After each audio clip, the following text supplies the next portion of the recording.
In this guide, I will be showing you guys how to reset your Instagram algorithm. Let's get started. First, make sure you are using the latest version of Instagram. To check that, head over to App Store or Play Store, search for the app Instagram, and then check for updates. After you do that, launch your Instagram app. Now navigate to your profile page. Now click on three bars given at the top right corner. You will be directed to Settings and Activity page.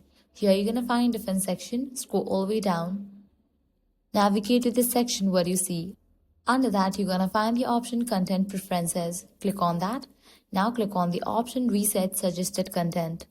Instagram will warn you that this action cannot be undone because it clears all the data Instagram uses to recommend, post, reel, and other content based on your past behavior. Confirm by tapping reset and your algorithm instantly starts fresh. For an even cleaner experience, you can also review who you follow and use interested or not interested on posts going forward to tease the algorithm what you truly want to see.